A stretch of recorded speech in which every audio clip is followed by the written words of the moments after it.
Hello friends, मैं आज आपको पढ़ाने वाली हूँ हिस्ट्री ऑफ इंग्लिश। जो बच्चे टीजीटी पीजीटी की तैयारी कर रहे हैं उनके लिए बहुत ही ज़्यादा इंपॉर्टेंट है। चलिए स्टार्ट करते हैं। द ओल्ड इंग्लिश लैंग्वेज और Anglo Saxon is the earliest form of English. इस पीरियड को हम ओल्ड इंग्लिश लैंग्वेज को हम एंग्लो सेक्शन भी कहते हैं और ये इंग्लिश की अर्लीस्ट फॉर्म है। ये बहुत इंपॉर्टेंट है। देखो, The period is a long one and it is generally considered that the Old English was spoken from about AD 600 to about 1100। ये जो पीरियड था ये बहुत लंबा चला, क्योंकि देखिए कोई भी चीज़ हम स्टार्ट करते हैं या फिर हम उसको सीखते हैं तो उसको फिर आगे डेवलप होने में बहुत टाइम लग जाता है।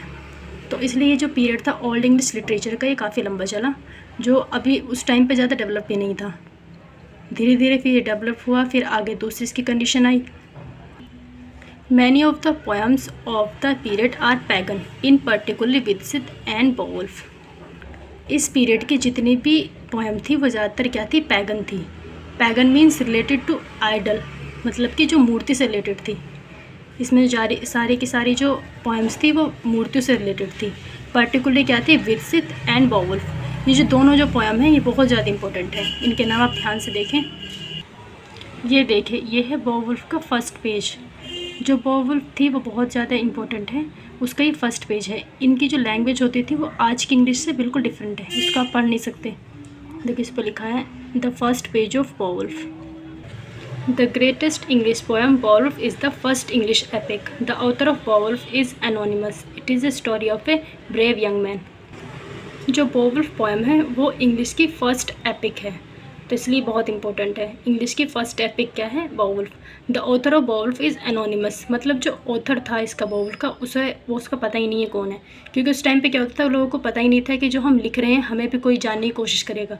आज के टाइम पे क्या है, अब लोगों को पता चला है कि जिसने जो भी स्टोरी या पोएम लिखी है उनके बारे में भी जानना चाहिए। तब तो सभी के ऑथर का पता होता है, तो बेओवुल्फ के ऑथर का पता नहीं है। ये एक ब्रेव यंग मैन की स्टोरी थी। चलिए अब आगे चलते हैं। Beside Beowulf, there are many other Old English poems: Vidsit, Genesis A, Genesis B, Exodus, The Wanderer, The Seferer, Wife's Lament, Husband's Message, Christ and Satan, Daniel, Andreas, Guthlac, The Dream of the Rood, The Battle of Maldon, etc. देखो, बेओवुल्फ के अलावा भी बहुत सारी poems हैं। इनके नाम आप ध्यान से देखें, इनको रटने की ज़रूरत नहीं है, लेकिन आपको पता होना चाहिए कि ये पोएम कहीं भी आपको दिखे तो आप बता दो कि ओल्ड इंग्लिश लैंग्वेज या ओल्ड इंग्लिश लिटरेचर के टाइम की पोएम्स हैं। अब आगे चलते हैं। Two important figures in old English poetry are Cynewulf and Caedmon. उस टाइम के जो दो इम्पोर्टेंट फिगर्स हैं, मतलब जो दो इम्पोर्टेंट पर्सनस हैं, या ये बोल सकते हैं कि ऑथर हैं या राइटर हैं, वो उनका नाम क्या है, सिनेवुल्फ एंड सीडमन। इनको देखो ध्यान से। सिनेवुल्फ road religious poems and the 4 poems Juliana, the Fates of the Apostles, Christ and Ellen are always credited with him।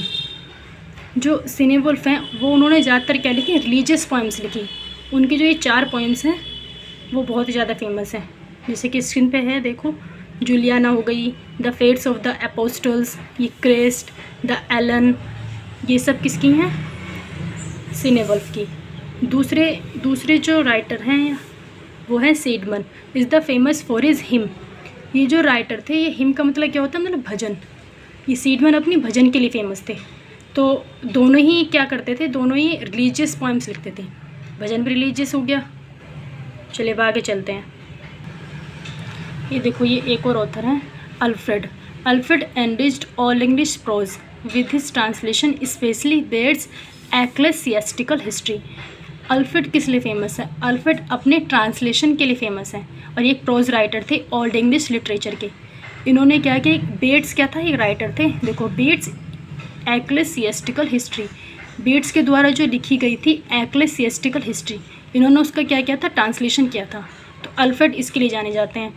एक्लेसियास्टिकल मतलब क्या होता है, एक्लेसियास्टिकल का मतलब होता है रिलेटेड टू चर्च, मतलब चर्च के अंदर जितनी भी चीज़ें होती हैं उनके बारे में जो लिखा होता है उसको बोलते हैं एक्लेसियास्टिकल हिस्ट्री। तो बेट्स ने ये लिखी थी एक्लेसियास्टिकल हिस्ट्री, और इसका ट्रांसलेशन किसने किया था, अल्फ्रेड ने। तो अल्फ्रेड क्या है, ओल्ड इंग्लिश लिटरेचर के प्रोज राइटर हैं। सेकंड क्या है, ये एल्फ्रिक।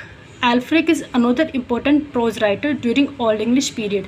एल्फ्रिक एक और राइटर हैं, ओल्ड इंग्लिश लिटरेचर के ही हैं, और एक ये भी प्रोज राइटर हैं। He is famous for his grammar, homilies and leaves of the saints. Alfred's prose is natural and easy and is very often alliterative. ये एल्फ्रिक किस लिए फेमस है? इनके ग्रामर के लिए, और इनकी जो जितने भी प्रोज में इन्होंने जो लिखा वो बहुत ही नेचुरल होता था, बहुत ही इजी होता था, उसमें कोई भी क्या बोलते हैं उसको, घुमाव फिराव नहीं थे, बिल्कुल इजी लैंग्वेज में था, बिल्कुल नेचुरल था। और इन्होंने भी क्या किया, एलिट्रेटिव था, एलिट्रेशन यूज़ किया। मतलब इन्होंने भी, एलिट्रेशन का मतलब क्या होता है कि रिपीटेशन वर्ड्स का, इसको बोलते हैं हिंदी में अनुप्रास अलंकार जो होता है, इन्होंने भी उस चीज़ का यूज़ किया।